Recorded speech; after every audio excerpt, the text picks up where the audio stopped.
The stars had belonged to the Valanthi Dominion for 10,000 years. Their empire stretched across 300 systems, and in all that time, no species had ever truly challenged them. They were the masters of their corner of the galaxy, and they intended to keep it that way. High Commander Ethral stood on the observation deck of his flagship, the Eternal Silence. He was tall for his kind, nearly 3 meters of pale blue skin and thin limbs. His 4 eyes, arranged in a diamond pattern on his elongated face, stared out at the endless darkness of space. Behind him, the soft hum of the ship's systems provided a constant reminder of Volante power. "You wish to see me, High Commander," a voice said from behind. Etheral did not turn around. He knew the voice. It belonged to Strategic Advisor Keith Ranney, one of the finest military minds in the Dominion. She had helped plan the conquest of 17 worlds. Her strategies had never failed. "I did," Ethrabal said. "I have been reviewing the reports from our scouts in the outer sectors. There is something that concerns me."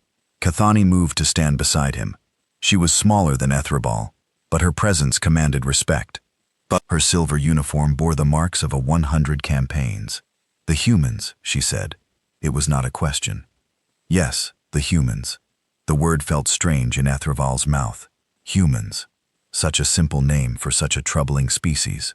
They had appeared on the galactic stage only 2 centuries ago, a mere heartbeat in the life of an empire like the Dominion. And yet, in that short time, they had done something remarkable.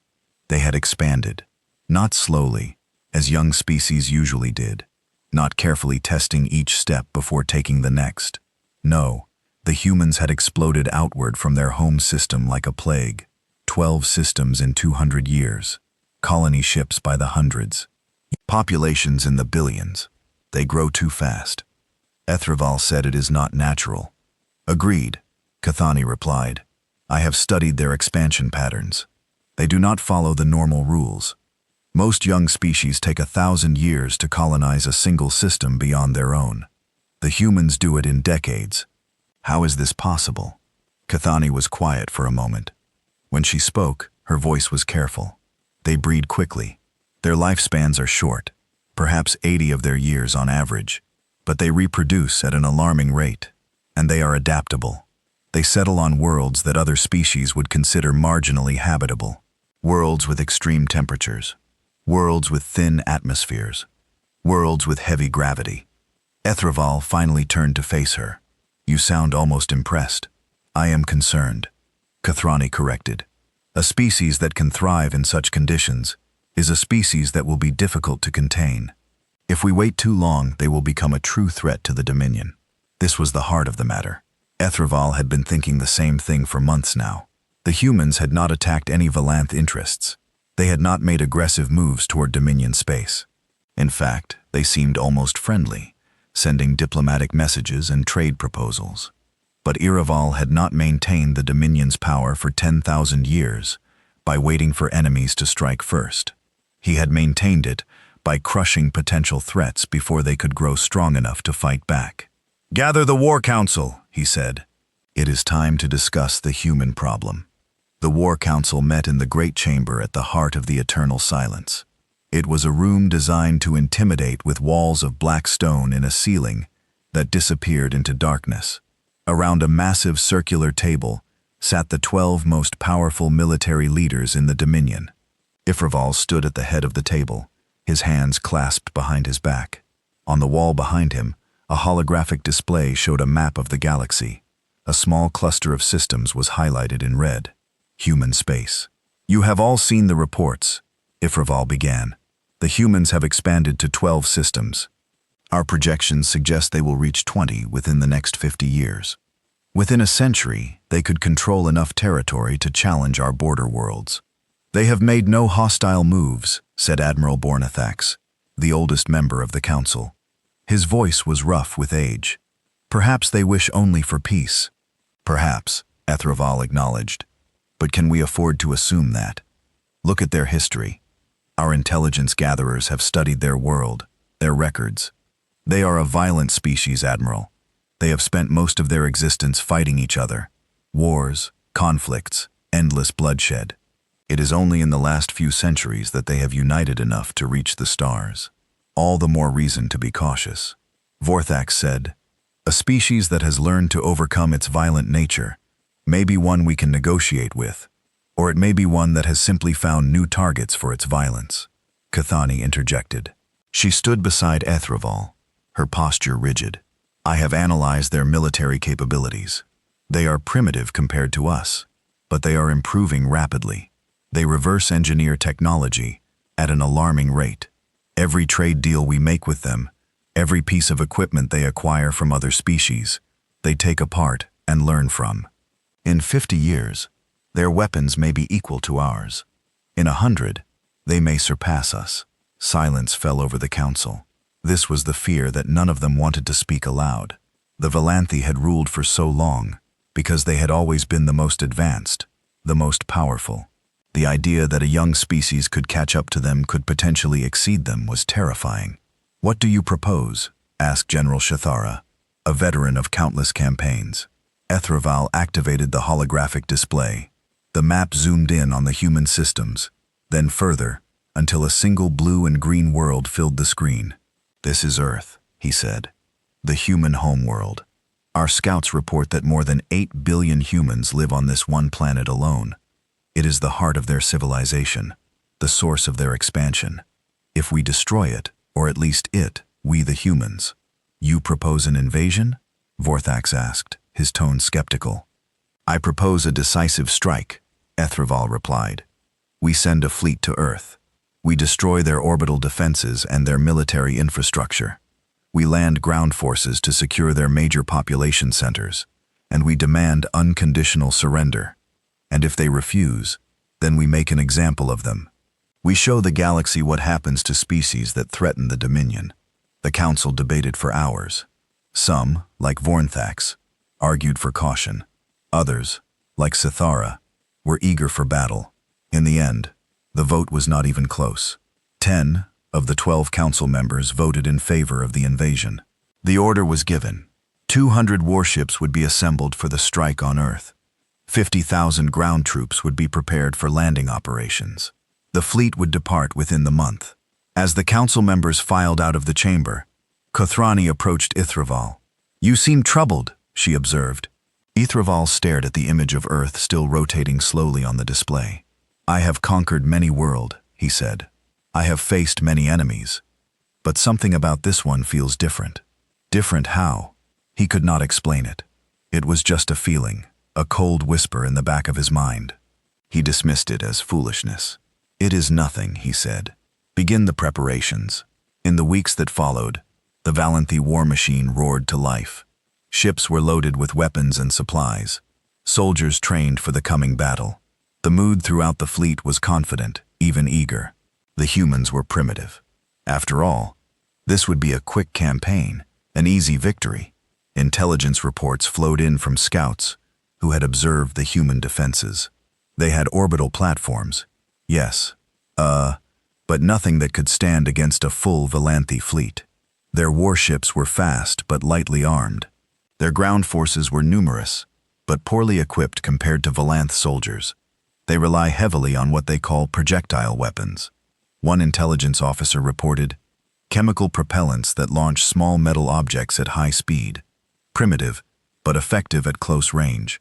Their heavier weapons use explosive compounds and guided missiles, nothing we have not seen before. "What of their home world itself?" Kothrani asked. "What conditions should our soldiers expect?" The officer consulted his data pad. "Earth is a Class 7 world on the habitability scale. Moderate hazards. The gravity is approximately 30% higher than Valanthi Prime, which will be uncomfortable for our troops, but manageable with proper conditioning. The atmosphere is nitrogen-oxygen, breathable with minor filtration. Average temperatures range from cold to warm depending on region.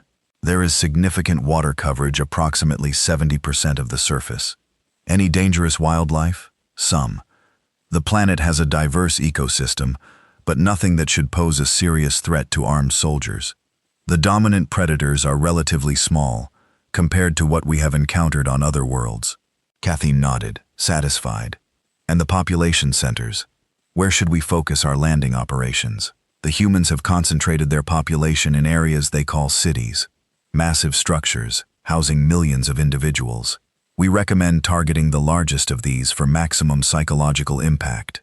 However, there are also strategic locations outside major cities that may be important.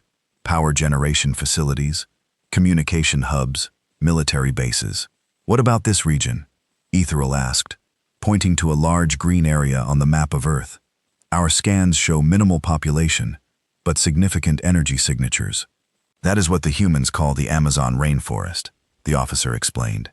It is a densely vegetated region near their equator. The energy signatures you detected come from hydroelectric facilities and other infrastructure. It could be a useful secondary target. Then we will land forces there as well, Ethereal decided. We will strike them from multiple directions at once. They will have no time to organize a defense. The fleet departed on schedule. 200 warships, the pride of the Valanthi Dominion, moving through the darkness of space toward a small blue world called Earth. On board were soldiers who had never known defeat, commanders who had never lost a campaign. They expected this to be just another conquest, just another victory to add to the long list of Valanthi triumphs. The journey took 3 weeks. The human systems had no defenses at the border, no way to stop the approaching fleet. By the time human sensors detected the Valanthi ships, it was already too late. The fleet was within striking distance of Earth. High Commander, a communications officer reported. We are receiving a transmission from the human homeworld. They are requesting to negotiate. Ignore it, Ethereal said. Begin the attack. The orbital bombardment was swift and efficient. The Valanthi had perfected this technique over thousands of years. First, the defense platforms fell, their shields overwhelmed by concentrated fire from dozens of ships. Then the military satellites were destroyed, leaving the humans blind and helpless. Human warships scrambled to respond, but they were outnumbered and outgunned. They fought bravely, had to admit. They fought with a ferocity that surprised him, but it was not enough. Within 6 hours, the space around Earth belonged to the Valanthi. Open a channel to the planet, Ethereal ordered. All frequencies. The communications officer nodded, and Ethereal began to speak. People of Earth, I am High Commander Ethereal of the Valanthi Dominion. Your orbital defenses have been destroyed. Your fleet has been eliminated. You are defenseless. I offer you this one chance to surrender. Lay down your weapons. Submit to Dominion rule and your lives will be spared. Resist, and you will be destroyed. He waited for the response. He expected panic, maybe pleading. He had seen it before on other worlds. The desperate cries of a defeated species begging for mercy. What he got was silence. Then after several long minutes, a single transmission came from the surface. It was audio only, a human voice speaking in their strange language. The translation software converted it instantly. This is the United Earth Government, responding to the Valanthi Dominion. We have received your terms. Our answer is no. We will not surrender. We will not submit. If you want Earth, you will have to come down here and take it. Ethereal stared at the communications console in disbelief. Had he heard correctly? Had these primitives, these creatures whose entire military had just been destroyed in a matter of hours, actually refused to surrender? They are fools, Keithani said quietly. They do not understand what they are facing. Then we will teach them, Ethereal replied. His voice was cold. Order the ground forces to prepare for landing. We will show these humans the price of defiance. He did not know it then, but he had just made the worst decision of his life. He was about to send his soldiers down to the surface of Earth, to the soil of a world that the Valanthi had classified as merely a moderate hazard. He was about to discover just how wrong that classification was, because the scouts who had observed Earth had done so from orbit. Their probes had scanned the surface from space, recording data about gravity and atmosphere and temperature. What they had not done, what they could not do, was actually land on the planet. No Valanthi probe had ever survived landing on Earth. And in the War Council meetings, in all the discussions about strategy and tactics and troop deployments, no one had thought to ask why. The dropships were loaded. The soldiers were ready. The invasion of Earth was about to begin. And far below, on the surface of the Deathworld that had forged the human species, the real horrors waited. The dropship shook violently as it entered Earth's atmosphere. Inside, 40 Volante soldiers sat in their restraints, their weapons held tightly against their chests. They were members of the 3rd Assault Division, some of the finest troops in the Dominion. They had conquered a dozen worlds together. They feared nothing. Squad leader Rethar checked his helmet seals one more time. The intelligence briefings had warned them about Earth's atmosphere, its heavy oxygen content that could cause problems for Valenthy lungs. His suit would filter the air, make it safe to breathe, nothing to worry about. Through the small viewports, he could see nothing but fire. The friction of entry turned the air into flame, and the ship bucked and groaned under the stress. Rethnar had made atmospheric entries before, but something about this one felt different. The ship was fighting harder than usual, struggling against a gravity that seemed to grab at it with angry hands. Then they were through. The fire faded, and Rethnar got his first look at Earth. Green. That was his first thought. So much green. The land below was covered in vegetation, an endless carpet of plant life, stretching to the horizon. Trees, the intelligence reports had called them. Primitive plants that grew tall and thick. The Amazon rainforest. 30 seconds to landing, the pilot announced over the intercom. Rethnar stood, and his soldiers followed. They moved to the exit ramp, ready to deploy the moment the ship touched down. This was routine. They had done it hundreds of times. The ship landed hard, harder than it should have. Rethnar stumbled, caught himself. The extra gravity. He could feel it pressing down on him, making every movement require more effort. His suit compensated somewhat, but it was still uncomfortable. The ramp dropped, and hot air rushed in. Even through his helmet filters, Rethnar could feel the heat. It was like stepping into a furnace. The humidity was worse. A wet heaviness that seemed to cling to everything. "Move out," he ordered. "Establish a perimeter." His soldiers obeyed, spreading out into the jungle. The vegetation was thick, much thicker than the orbital scans had suggested. Massive trees rose hundreds of meters into the air, their branches tangled together to form a canopy that blocked out most of the sky.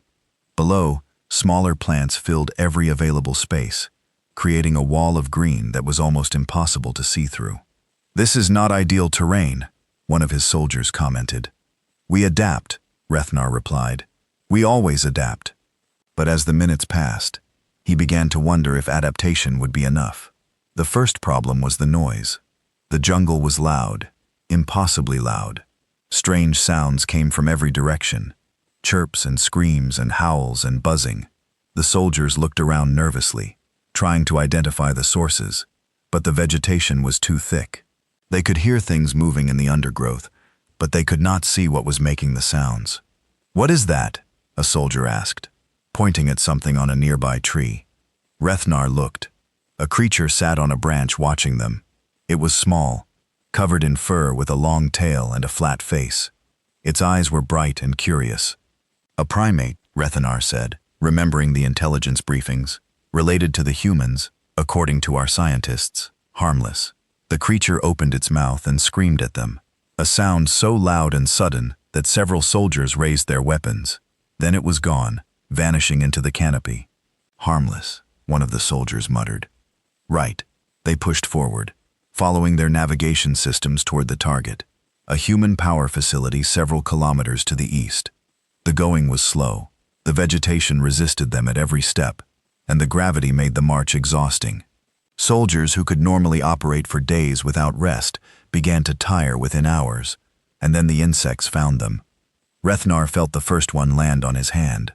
He looked down and saw a tiny creature smaller than his fingernail, with wings and a long needle-like mouth. Before he could react, it stabbed through a gap in his glove and into his skin. The pain was immediate and sharp. He swatted the creature away, but the damage was done. A small wound on his hand already swelling and turning red. "What was that?" he demanded. "Unknown," his medic replied, scanning the wound. "Some kind of parasitic flying creature. It appears to have injected a compound into your bloodstream, possibly a mild toxin or anticoagulant." "Hey, what?" "It keeps your blood from clotting, makes the wound bleed more. The creature drinks the blood." Rethnar stared at his hand in horror. A creature that drank blood? What kind of world was this? But that was only the beginning. Within minutes, the insects were everywhere. Swarms of the blood-drinking creatures, clouds of them descending on the soldiers from all directions. They found every gap in the armor, every tiny space where skin was exposed. The soldiers swatted and slapped, but there were too many. "Seal your suits completely," Rethanar ordered. "Nothing gets in." They obeyed, but the heat inside the sealed suits was unbearable. Soldiers began to overheat, their bodies unable to cool themselves in the humid air. 2 collapsed within the first hour. The medics had to unseal their suits to treat them, and the insects immediately attacked. "We need to keep moving," Rathanar said. "We cannot stay here." They pushed on, but the jungle seemed to fight them every step of the way. The ground was soft and wet, sucking at their feet. Roots tripped them. Vines tangled around their limbs. Strange plants brushed against their suits, leaving smears of sticky sap that attracted more insects. And then, something grabbed Private Vothkin. One moment he was there, marching in formation. The next he was gone, pulled into the undergrowth so fast that no one saw what took him. His scream cut off almost immediately. "Defensive positions," Rethanar shouted. "Find him." They searched, pushing through the vegetation with their weapons raised. They found Vithkin 50 meters away, at the edge of a body of water they had not even known was there. What they found was not pretty. Something had him. Something huge and dark, mostly hidden beneath the murky water. Only its eyes were visible above the surface, cold and yellow, watching them with ancient hunger. It had Vithkin in its jaws and was dragging him under. "Fire!" Rethanar screamed. The soldiers opened up with everything they had. Energy bolts tore into the water into the creature. It thrashed, releasing Bethkon, and for a moment they saw it clearly. A massive scaled body, 4 stubby legs, a tail like a weapon. Its mouth was filled with teeth, more teeth than seemed possible. "What is that thing?" someone yelled. The creature submerged and disappeared. They pulled Bethkin from the water, but it was too late. His lower body was gone, bitten cleanly in half. His blood mixed with the muddy water spreading in a dark cloud. Rethanar stared at the dead soldier, then at the still water where the monster had vanished. The intelligence reports had said nothing about this. Nothing about massive aquatic predators with teeth that could bite through Volante armor. "We need to call for support," his second-in-command said. "We need to complete the mission," Rethanar replied, but his voice lacked conviction. They moved away from the water, but the jungle offered no safety. The sounds around them seemed louder now, more threatening. Every shadow could hide a predator. Every pool of water could contain another monster.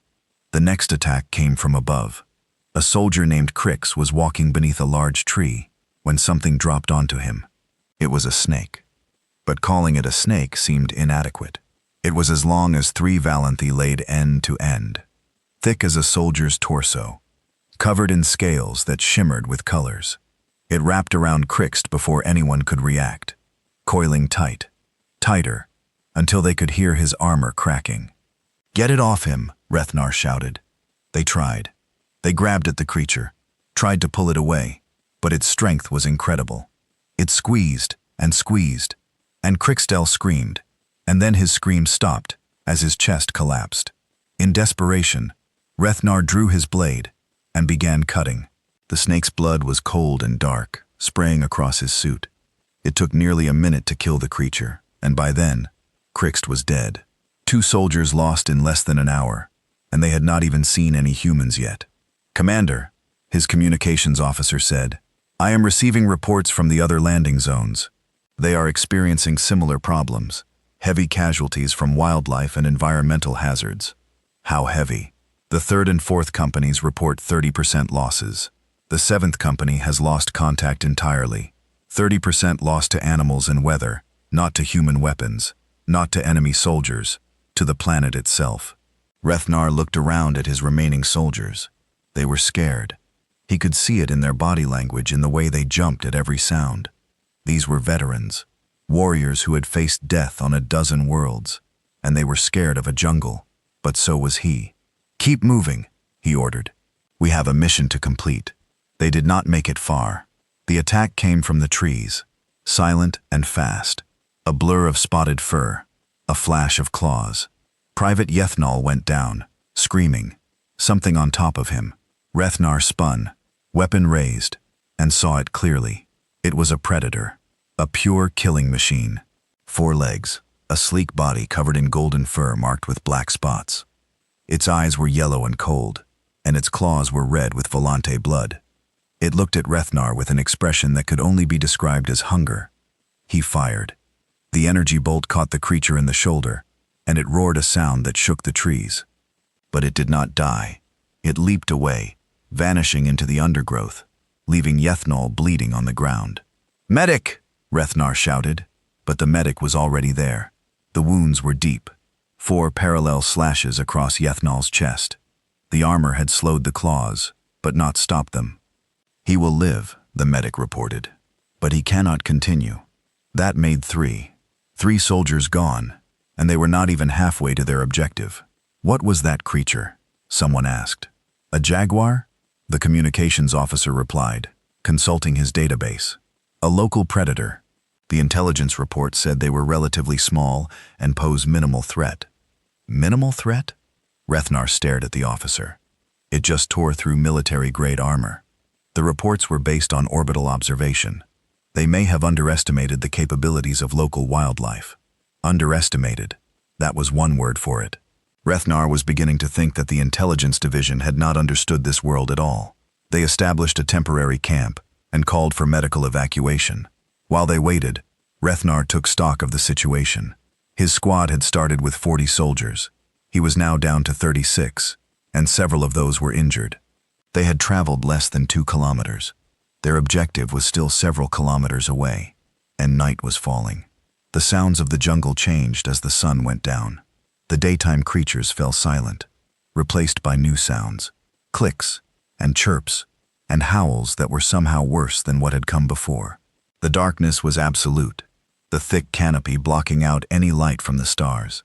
Even their night vision equipment struggled to penetrate the gloom.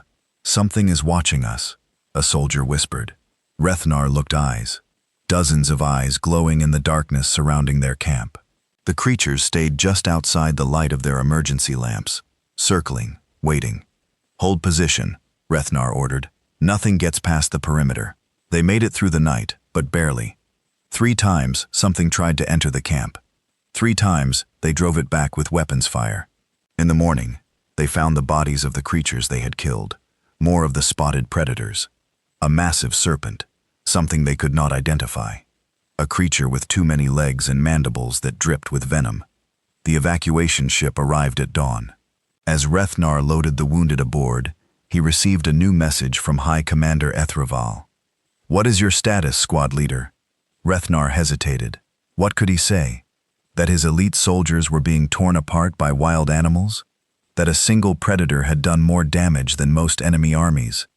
That he was afraid, genuinely afraid of a planet. "We are encountering heavier resistance than expected," he said carefully. "The local wildlife is extremely aggressive. I recommend aerial insertion directly to the objective." There was a long pause, then negative. "Ground forces will proceed on foot as planned. The humans must see our strength, see our soldiers marching across their land. Continue your advance." "Understood, High Commander." The channel closed, and Rethnar looked at his surviving soldiers. They were exhausted, many of them wounded, all of them scared, and they had to keep walking through this nightmare. "You heard the commander," he said. "We move out." They moved out, and the jungle waited for them, patient and hungry. Over the next 3 days, Rethnar lost 7 more soldiers, one to a swarm of tiny insects that somehow got inside his suit and stung him hundreds of times, injecting so much venom that his heart stopped. 2 to something in the water, a school of small fish with teeth like razors that stripped them to the bone in minutes. 1 to a plant that released a cloud of spores when disturbed, spores that took root in his lungs and began to grow. A plant. One of his soldiers was killed by a plant. The others were taken by predators, by accidents, by the simple crushing weight of gravity and heat in exhaustion. By the time they finally reached their objective, the human power facility, Rethnar had only 23 soldiers left, less than 60% of his original force, and they had not encountered a single human enemy. What they found at the facility broke whatever remained of their morale. The humans were waiting for them, not with an army, Not with heavy weapons. Just a few dozen humans in light armor, standing calmly behind simple barricades. They did not look scared. They looked almost amused. "Valiant soldiers," one of them called out in accented Galactic common. "You have come a long way. You must be tired." Rethnar raised his weapon. "Surrender the facility. You are outnumbered." The human laughed. Actually laughed. "Outnumbered. You started with 40 soldiers. How many do you have now?" The cold realization hit Rethnar like a physical blow. They knew. The humans knew exactly what the jungle had done to his squad. They had been watching. Maybe they had even been guiding the predators, attracting them with scents or sounds. "This is your world," Rethnar said slowly. "You knew what would happen to us." "Of course we did," the human replied. "We grew up here. We survived here. Do you have any idea what it takes to survive on Earth?" The human gestured at the jungle around them. "Everything on this planet is trying to kill everything else. The animals, the plants, the insects, the bacteria. Even the weather tries to kill you.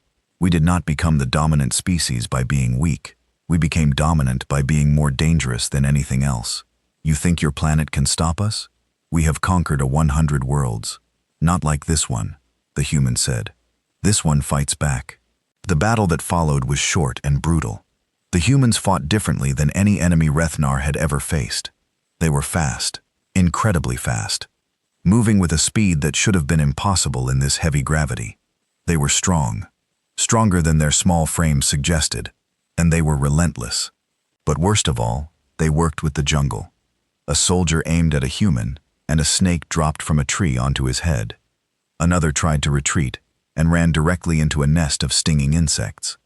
It was like the entire ecosystem had taken the human side. Rethnar called for retreat. It was not cowardice, it was survival. His soldiers ran back into the jungle that had already claimed so many of them. With the laughter of the humans echoing behind them, they ran until they could run no more. When they finally stopped, Rethnar counted his remaining soldiers. 16. 16 out of 40. He activated his communication device and sent a message to the eternal silence. "This is Squad Leader Rethnar. The mission has failed. I repeat, the mission has failed. The intelligence reports were wrong. This world is not a Class 7. It is a death trap. We need immediate evacuation." The response came from Kathrani herself. "All units are reporting similar problems. High Commander Yevral is reassessing the situation. Hold your position and await further orders."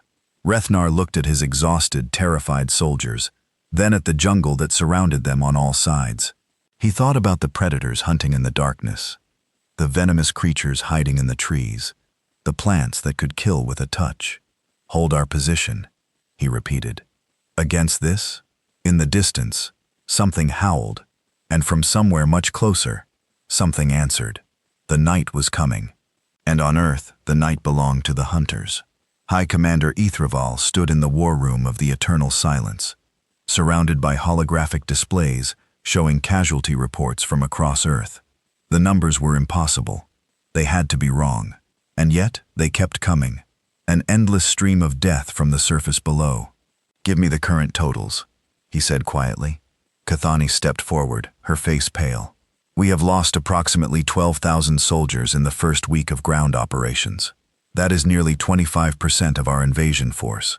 Enemy action, some perhaps 2,000. The rest," she hesitated, "the rest were lost to environmental factors." Environmental factors. Such a clinical way to describe what was happening down there. Ethraval had read the reports. He had seen the helmet footage. He knew what environmental factors really meant. It meant soldiers drowning in sudden floods. It meant squads vanishing into sinkholes that opened without warning. It meant death by 1,000 small creatures that could fit in the palm of a hand. It meant plants that poisoned, weather that killed, and predators that seemed to come from nightmares. "We underestimated this world," he said. "Yes, High Commander. How is that possible? We scanned it. We analyzed it. Our probes examined every detail. From orbit," Kathrani reminded him. "Our probes scanned from orbit. The surface reality is different." Ethraval closed his eyes. Different. The surface reality, was a nightmare that defied everything they thought they knew about habitable worlds. Worlds that supported intelligent life were supposed to be gentle, nurturing. They were supposed to have mild climates and limited predation. That was how intelligence evolved. That was how civilization developed. Earth followed none of those rules. "What are our options?" he asked. "We can continue the ground invasion with modified tactics, sealed suits, aerial transport, heavy weapons for wildlife suppression," or she paused. "Or we can withdraw, leave this world to the humans and hope they do not hold a grudge." Withdraw. The word tasted like poison in Ethreval's mouth. The Valanthi Dominion did not withdraw. They did not retreat. They conquered, or they died. That was the way it had always been. "We continue," he said. "Implement the new protocols. I want our soldiers protected from this planet's attempts to kill them." The new protocols were extensive. Soldiers would wear fully sealed environmental suits at all times. They would receive injections to combat Earth's aggressive bacterial life. They would be transported by air whenever possible, avoiding the deadly terrain. Heavy weapons teams would accompany every squad, ready to eliminate any wildlife that posed a threat. For a while, it seemed to work. The casualty rate dropped. The soldiers advanced. They established fortified bases on the surface, islands of Valanthi technology in the hostile alien landscape. But Earth was not finished with them. The first base to fall was Forward Operating Base 7, located in the northern part of a continent the humans called South America. It was a standard fortification built to withstand enemy assault. It was not built to withstand what came for it. They called it a firestorm, a wall of flame that swept across the landscape, moving faster than a soldier could run. The humans had started it, deliberately setting fire to the dry vegetation upwind of the base. The fire spread with terrifying speed, consuming everything in its path. The base's shields held for a while, but the heat was incredible. Temperatures inside the compound rose until soldiers began to collapse. The air systems failed, overwhelmed by smoke and ash. When the flames finally passed, 300 soldiers were dead. "They weaponized fire," Ethreval said when he received the report. "They set their own world ablaze to kill our soldiers." "They are familiar with fire," Kathrani replied. "They have been using it for hundreds of thousands of years. It is one of their oldest tools. A tool of destruction, a tool of survival. Fire is common on Earth. Entire ecosystems depend on regular burning. The humans have learned to use it rather than fear it." She brought up more reports. Other bases were facing their own challenges. A base in the northern regions was being buried in something called a blizzard, a storm of frozen water that covered everything in white and dropped temperatures so low that Valanthi bodies simply stopped functioning. Another base near an ocean was being hammered by massive waves and winds from a hurricane, a spinning storm system so large it could be seen from orbit. "The weather on this world is insane," Kathrani said. "Massive temperature variations, violent storms, floods, droughts, freezing, burning. The humans live with this every day." "How?" Ethreval demanded. "How do they survive it?" "They adapt. They build shelters. They wear protective clothing. They plan around the weather patterns. They have been doing it so long that they barely think about it. What is a deadly catastrophe to us is just an inconvenience to them." The ground forces pushed on, adapting as best they could. They learned to watch for fire weather. They learned to seek shelter during storms. They learned which water sources were safe and which were filled with parasites that would eat them from the inside out. The parasites were perhaps the worst discovery of all. It started when soldiers began getting sick. Not from injuries, not from obvious causes, but from something inside them. The medics could not understand it at first. The symptoms were strange: weight loss, fatigue, intestinal distress, and then in some cases, movement under the skin. "What am I looking at?" Ethreval asked when the first autopsy reports came in. "Worms," the chief medical officer replied, his voice shaking. "Parasitic organisms that live inside other organisms. They enter through contaminated water or food or through the skin. When soldiers walk through infested areas, they grow inside the host, feeding on nutrients, laying eggs. Some migrate through the body, causing damage wherever they go." Ethreval stared at the images on the screen. Long, pale worms coiled inside a soldier's intestines. Smaller organisms clustered in the liver, microscopic creatures swimming in the blood. "This is monstrous," he whispered. "This is normal on Earth," the medical officer said. "These parasites have evolved alongside all other life on the planet. Every species has them. The humans deal with them constantly. They have developed medicines to kill them. But the parasites keep evolving, keep finding new ways to infect their hosts. It is an endless war inside their own bodies." "Yes, High Commander. The humans are literally at war with their own ecosystem at all times. External threats, internal threats. They are never truly safe, never truly at peace, and yet they thrive." Ethraval ordered all troops to treat their water, to cook their food, to avoid contact with soil and water whenever possible. It helped, but it did not stop the infections entirely. The parasites were too numerous, too varied. For everyone they protected against, another found a way in. And then they learned about the oceans. The Valanthi had initially avoided Earth's oceans. They were focused on land targets, on the cities where the humans lived. But eventually they needed to establish a presence on the water. Shipping lanes had to be controlled. Coastal installations had to be captured. The first naval group landed on the surface near a major human port city. 20 landing craft, each carrying 100 soldiers. They were expecting human resistance. They were not expecting what they found. The attack came from below. Something massive rose from the depths. Something so large that the soldiers at first thought it was a submarine. It was not. It was a creature. A living thing, with tentacles as thick as trees, and a body like a nightmare. It wrapped itself around the lead landing craft and pulled it under the water in seconds. "What was that?" the naval commander screamed into his communicator. "What was that thing?"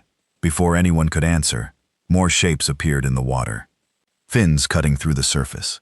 Sleek gray bodies circling the remaining craft. The soldiers opened fire, but the creatures were fast, diving below the surface whenever weapons were aimed at them. One by one, the landing craft were attacked. Some were dragged under by the giant creature. Others were swarmed by the smaller ones, the gray hunters with rows and rows of teeth. Soldiers who fell into the water disappeared within seconds, pulled down by things they could not even see. Of the 2,000 soldiers in the naval group, fewer than 300 made it to shore. Sharks, the intelligence officer reported later. The gray creatures are called sharks. They are predators that have existed on Earth for hundreds of millions of years. Some species can grow several meters long and can bite through metal. The larger creature was likely a giant squid, a deep ocean predator that normally stays far below the surface. "Normally," Ethral repeated. "There are reports of humans interacting with these creatures, training them perhaps, or simply attracting them to our forces with blood and noise. The humans know these waters. They know what lives in them. The oceans are off limits," Ethraval ordered. "We do not have the resources to fight the water, but the oceans covered 70% of the planet. By avoiding them, the Volanth were giving up most of Earth without a fight. The situation was spiraling out of control. Ethval could see it in the numbers, in the reports, in the faces of his officers. They were losing this war, not to human weapons, but to Earth itself. He called a meeting of his senior commanders, the first such gathering since the invasion began. They met in the war room, holographic images of their tired faces filling the space. Many of them were on the surface, commanding from forward bases. They all looked haunted. "I want honest assessments," Ethraval said. "No optimism, no excuses. What is our real situation?" General Vaithmar, commanding the Northern Theater, spoke first. "We have secured approximately 15% of our initial objectives. Casualties are at 38%. Disease and infection are rampant. Morale is not good." "Not good. Soldiers are refusing orders, High Commander. They are afraid to leave their bases. They say the planet is hunting them. Some have taken their own lives, rather than face another day on the surface." Admiral Zithkal, commanding what remained of the naval operations, went next. "The coastal campaign is a failure. We cannot operate in or near the water. The creatures there are too numerous, too aggressive.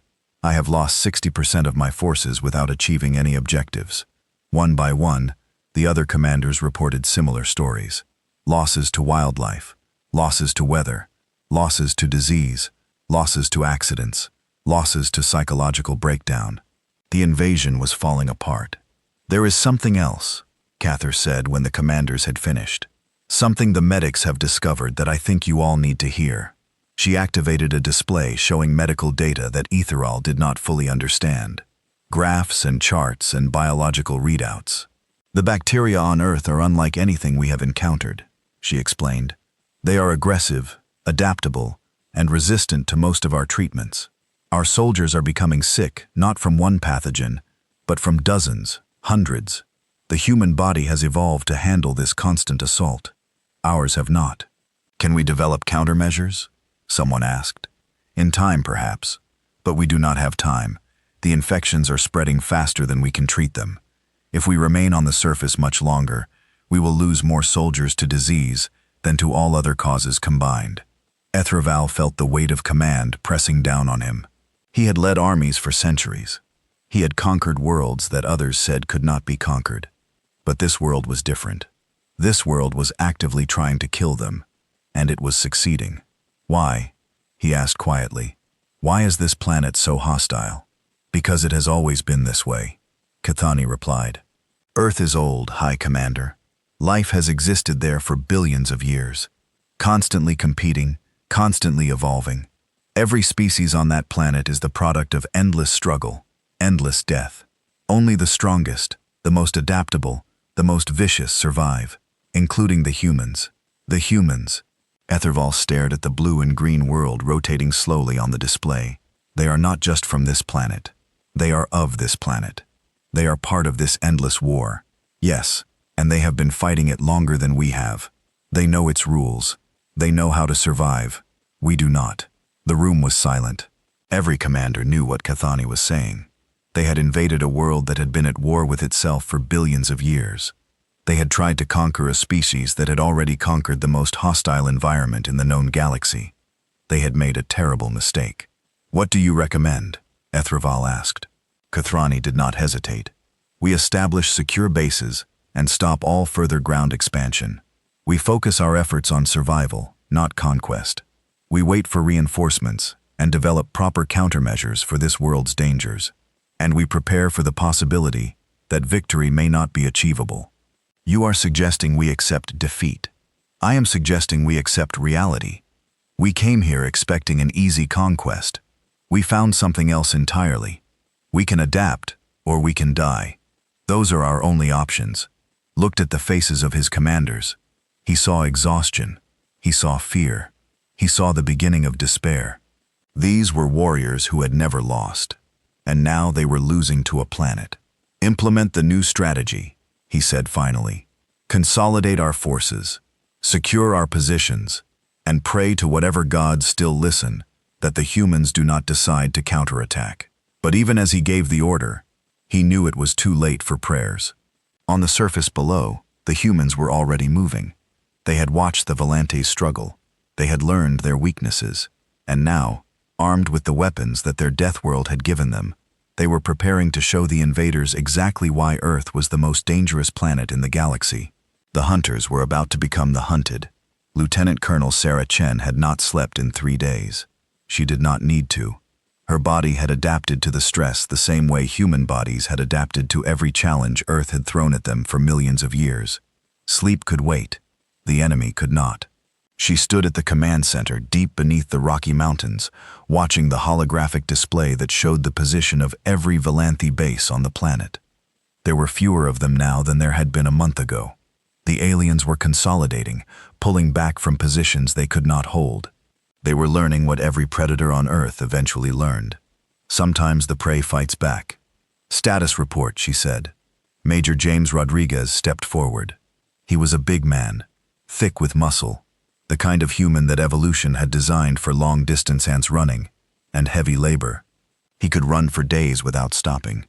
He could carry his own body weight and equipment. He had once strangled a Volanth soldier with his bare hands when his weapon jammed. These were the kind of soldiers Earth produced. "Operation Wolfpack is ready to begin," he reported. 12 strike teams positioned around Target Alpha, air support standing by. The bugs are in place. Bugs was the nickname for the tiny surveillance drones that human engineers had developed. They were modeled after Earth's insects, Small enough to slip through any gap, quiet enough to evade detection. They had been watching the Valanthi base for weeks, learning patrol patterns, identifying weak points, finding the places where Earth's dangers had already done most of the work. Casualties from wildlife at the target? Chen asked. Rodriguez checked his tablet. 17 in the last week. 2 from brown recluse spiders in their supply depot. 3 from a black bear that got into their food stores. 5 from a nest of hornets they accidentally disturbed. The rest from various smaller encounters. Good. Launch when ready. The attack began at midnight Earth time. The had learned to fear the darkness, and that fear was about to be justified. The first wave was silent. Human soldiers moved through the forest with a skill that came from thousands of years of hunting. They made no sound. They left no trail. Their night vision was not as good as the Valanthici's, but they had technology to compensate. More importantly, they had instincts, predator instincts, hunter instincts. They did not attack immediately. Instead, they waited, they watched, and they released the animals. Wolves had been extinct in this region for almost a century. The humans had brought them back, not as pets, not as tools, but as partners. The wolf pack understood the mission in their own way. They knew which scent was enemy, which scent was friend. They knew how to hunt together, how to separate prey from the herd, how to strike at weakness. The first Valanthi sentry died without making a sound. One moment he was standing at his post, scanning the darkness with equipment that could see heat in motion. The next, something hit him from behind, jaws closing around his throat. The wolves did not eat him. They were not here for food. They were here to kill. 3 more sentries fell before the alarm was raised. By then, it was too late. The human soldiers attacked from all directions at once. They moved fast, faster than the heavy gravity could react. They were precise. Their weapons, finding gaps in armor that they had spent weeks studying. And they were relentless. That was the word that would appear most often in Valant reports after this night. Relentless. The humans did not stop. They did not tire. They did not give their enemies time to think, time to organize, time to breathe. They just kept coming. Wave after wave, attack after attack. They are using persistence hunting tactics, one Valanthi officer reported before he died. They are not trying to overwhelm us with force. They are trying to exhaust us. He was right. Persistence hunting was humanity's oldest strategy, the one that had made them apex predators long before they invented tools. Other predators relied on speed or strength or stealth. Humans relied on endurance. They would chase their prey for hours, for days, never letting it rest, never letting it recover, until finally it collapsed from exhaustion, and they could walk up and kill it at their leisure. The Valanthi at Target Alpha tried to retreat. They tried to fall back to their inner defenses to regroup and counterattack. The humans did not let them. Every time the aliens stopped to catch their breath, humans appeared out of the darkness. Every time they tried to establish a defensive position, another attack came from an unexpected direction. And then there were the other weapons, the biological weapons. Human scientists had spent centuries studying Earth's toxins. They knew every poison, every venom, every chemical that evolution had created for killing. They had learned to concentrate these substances, to weaponize them. Now they use them. Darts coated with tetrodotoxin extracted from pufferfish. A single scratch would paralyze a Valanth for hours. Grenades filled with capsulin, the chemical that made peppers hot. To humans, it was uncomfortable. To Valanthi, whose species had never evolved any tolerance for such substances, it was agony beyond description. Gas canisters containing aerosolized botulinum toxin, one of the most lethal substances on Earth. How do they survive on this planet? A Valanth commander screamed, as his soldiers collapsed around him. Everything here is poison. The answer was simple. Humans had evolved alongside these poisons. Their bodies had developed tolerances, resistances, immunities. What killed other species was merely uncomfortable for humans. And now, they were using that advantage with deadly efficiency. The battle at Target Alpha lasted 4 hours. When it was over, the Valanthia base was in ruins. 3,000 alien soldiers were dead, captured, or missing. Human casualties numbered 47. 47 against 3,000. And that was just the beginning. Across Earth, similar attacks were happening. In the jungles, Human soldiers used the environment itself as a weapon, driving violent patrols into areas thick with predators and poisonous plants. In the mountains, they triggered avalanches and rock slides. In the deserts, they cut water supplies and let the heat do the killing. In the oceans, they guided the great predators to enemy vessels. High Commander Ithraval received the reports in stunned silence. His invasion force was being systematically destroyed, not by superior technology, not by overwhelming numbers, but by a species that had turned its own nightmarish world into a weapon. They are using trained animals against us, one commander reported. Not just for attack, for reconnaissance. Birds that fly over our positions and return to their handlers. Dogs that track our soldiers by scent. Even insects modified to carry cameras and listening devices. Their soldiers continue to fight after sustaining wounds that would incapacitate any. Another added, "We have documented cases of humans continuing to operate after losing limbs, after severe blood loss, after injuries that should be fatal. They simply refuse to die. Their endurance is beyond anything in our records. They can march for days without rest. They can survive without food for weeks.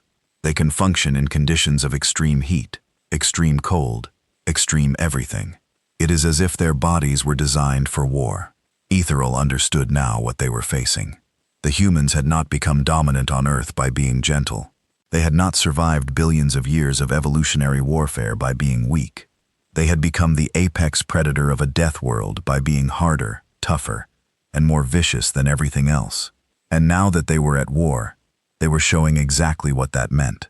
"High Commander," Kathleen said quietly, "we need to discuss evacuation. Evacuation, withdrawal, retreat, whatever word you prefer. We cannot win this war. Every day we remain on the surface, we lose more soldiers. Our invasion force has been reduced by 60%. If we do not leave soon, there will be no one left to leave. The Dominion does not retreat. Then the Dominion will die on this planet." Kathrani's voice was sharp, frustrated. "Look at the numbers, High Commander.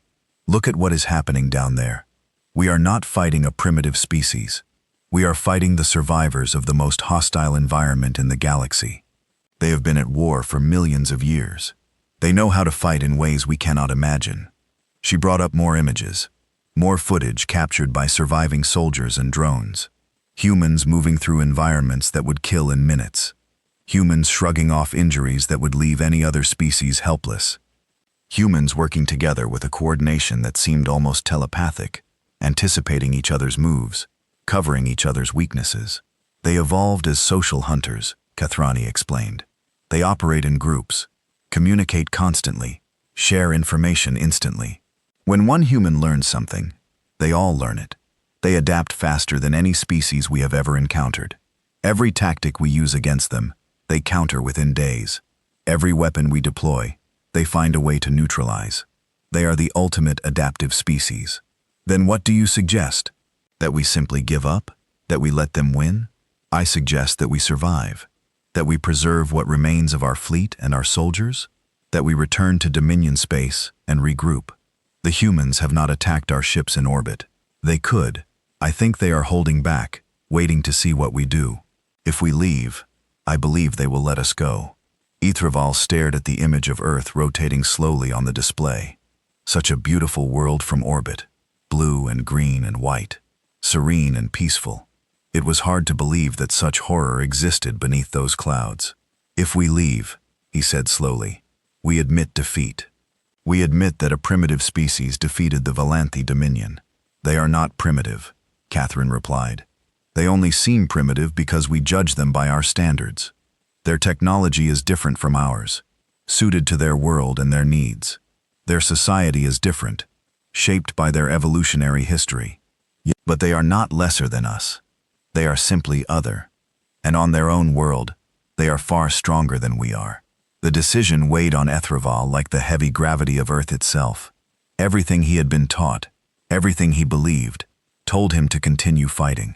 The Dominion did not surrender. The Dominion conquered, but the Dominion had never faced anything like Earth before. "Begin evacuation procedures," he said finally. The words tasted like ash in his mouth. "All forces are to fall back to designated extraction points. We will withdraw from this world." The retreat was as terrible as the invasion had been. Human forces harried the Valanthia at every step, never letting them rest, never letting them feel safe. Soldiers who thought they had escaped found themselves walking into ambushes. Dropships trying to evacuate troops were attacked by missiles and aircraft, and the planet itself seemed to know they were leaving. Storms appeared out of nowhere, grounding extraction craft. Earthquakes struck near evacuation zones.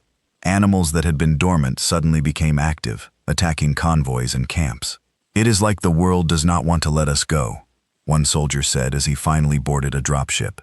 Perhaps he was right. Earth had spent billions of years creating killers. From the smallest bacteria to the largest predators, the humans were simply the most successful of those killers, the apex of an apex world. And like any predator, they did not like to let prey escape. But escape, some of them did. Dropship by dropship, shuttle by shuttle, the survivors of the invasion force made their way back to the orbiting fleet. Many were wounded, many were sick. All were changed, marked forever by what they had experienced on the surface. Aetherval watched the last dropships dock with the fleet and ordered the withdrawal to begin. The great warships of the Valanthi Dominion turned away from Earth, away from the blue-green world that had defeated them so completely. As they did, a transmission came from the surface, a human voice speaking an accented galactic common. "Valanthi Dominion, this is the United Earth Government. We acknowledge your withdrawal and will not pursue. But remember this, you came to our world uninvited. You attacked our people. You tried to conquer us." The voice paused, and when it continued, there was something in it that made Aetherval's hearts go cold. Not anger, not hate, something worse. Pride. Earth is not a kind world. It does not forgive. It does not forget. Everything here fights for survival, always, forever. We are the children of this world, shaped by its cruelty, hardened by its challenges. We do not fear death, because we have lived with death every moment of our existence. We do not fear pain, because pain is our oldest teacher. Go back to your empire, Valanthi. Tell them what you found here. Tell them about the Deathworld and the monsters it created. And tell them this: we are friendly when we choose to be. But if anyone ever threatens our world again, they will face every horror that billions of years of evolution have produced. They will face us. The transmission ended. Aetherval said nothing. There was nothing to say. The fleet accelerated away from Earth, leaving the blue world behind. But Aetherval knew that the memory of this place, the things he had seen and learned here, would never leave him.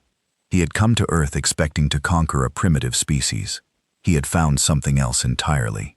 He had found the monsters. The journey back to Valanthi space took 3 weeks. For the survivors of the Earth invasion, it felt like 3 years. They moved through the ship like ghosts, hollow-eyed and silent, carrying wounds that went far deeper than flesh. High Commander Aetherval walked through the medical bays of the Eternal Silence every day, forcing himself to see what the war had caused. Soldiers missing limbs, their bodies ravaged by infections that the doctors struggled to treat. Warriors who flinched at shadows, who screamed in their sleep, who spoke of eyes watching them from the darkness. Heroes who had conquered a dozen worlds now afraid to close their eyes. The parasites were the worst. Despite everything the medical staff could do, the creatures that had invaded the soldiers' bodies continued to cause problems. Some could be removed surgically. Others were too deeply embedded, too numerous.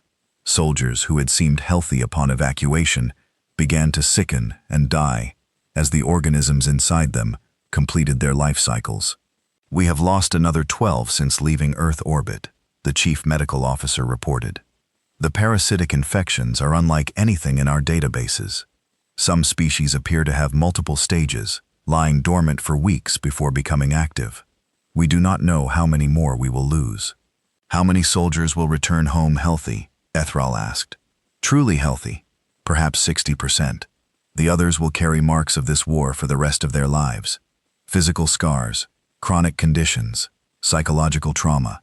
Earth has left its mark on every one of them." Aetherval thought about the numbers. They had sent 50,000 soldiers to Earth.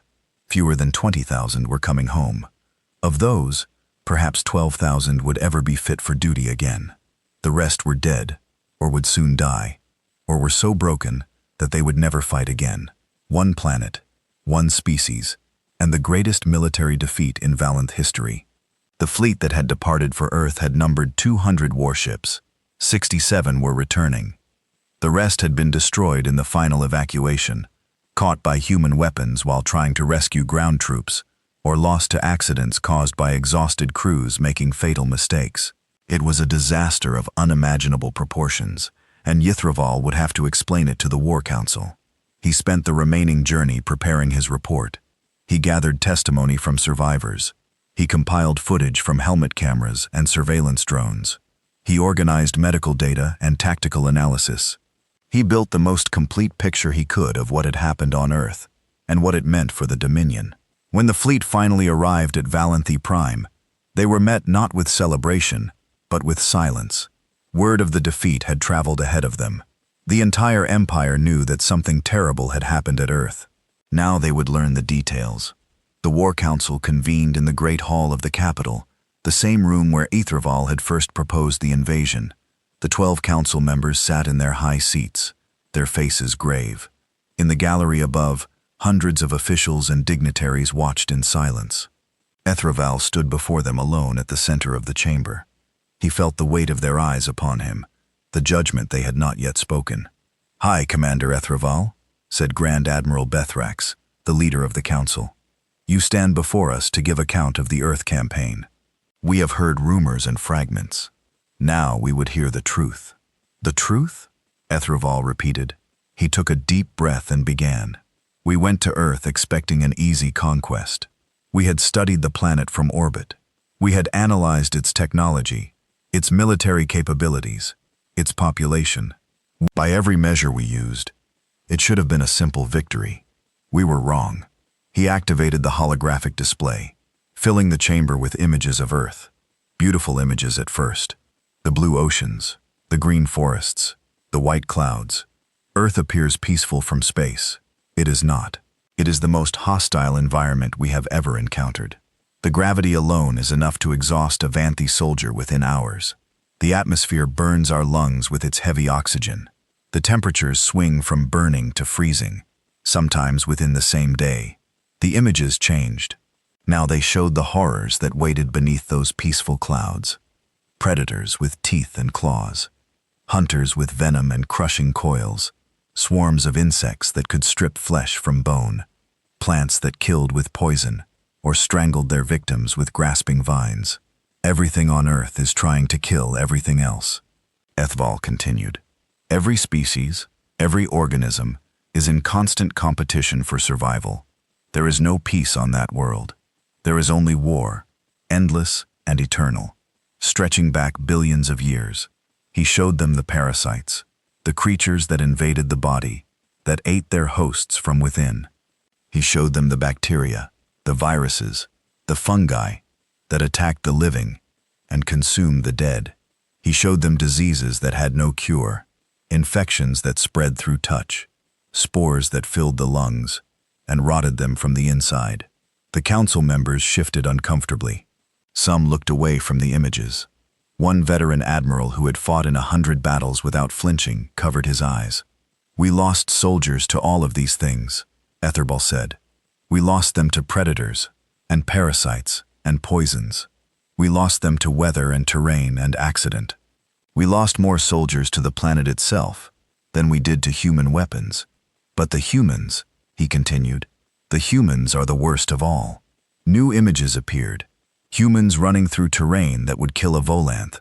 Humans fighting after sustaining wounds that should have been fatal.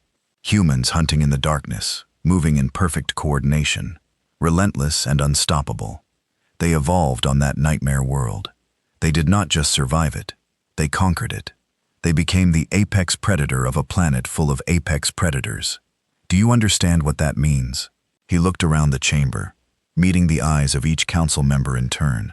It means that everything that makes Earth deadly is part of them. The aggression, the endurance, the adaptability, the willingness to fight, to suffer, to die, and keep fighting. They did not learn these things. They were born with them. It is in their blood, their bones, their very souls. We thought they were primitive, because their technology is different from ours. We were fools. They developed technology suited to their world, tools for surviving in hell. They do not need starships and energy weapons. They have something more powerful.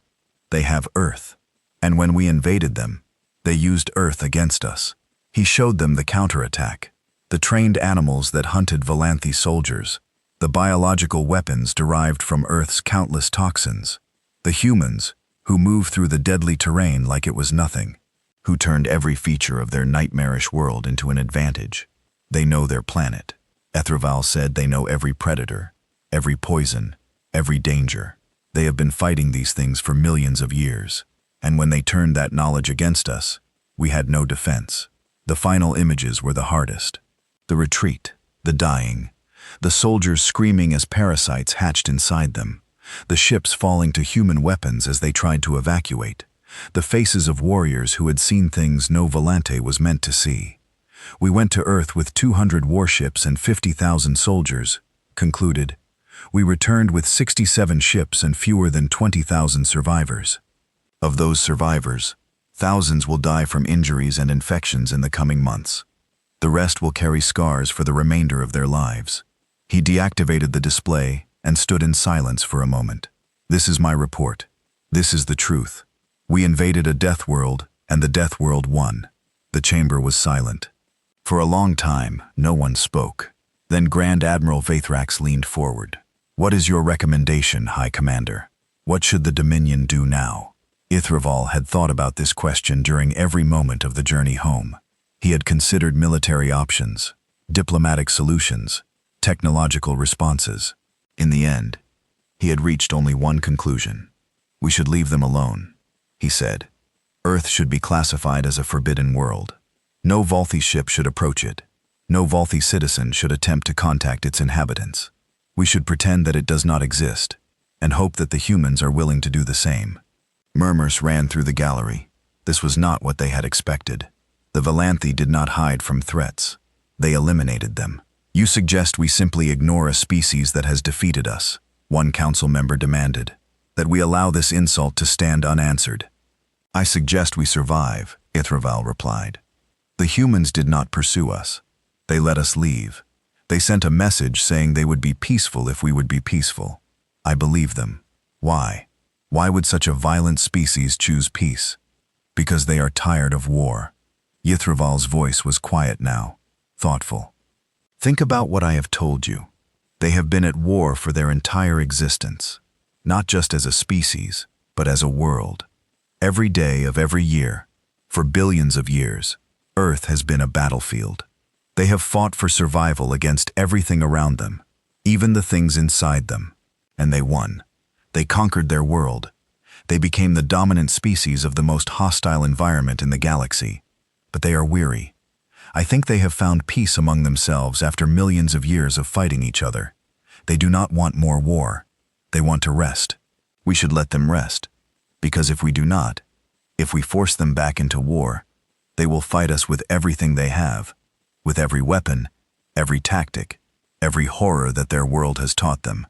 And I do not believe we can survive that. The debate that followed lasted for hours.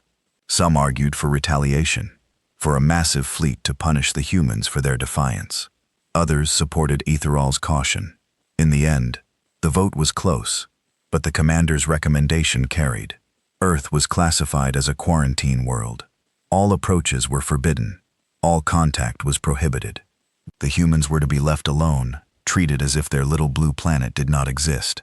But that was not the end of the story. Word spread, as word always does. Stories of the failed invasion traveled through the galaxy, passed from species to species, growing with each telling. The tale of how the mighty Volanth Dominion had attacked a death world, and how the death world had sent them running. Other species began to research Earth. They found records that the Volanthi had gathered, descriptions of the horrors that waited on that blue-green world. They learned about the predators and the parasites, the diseases and the dangers.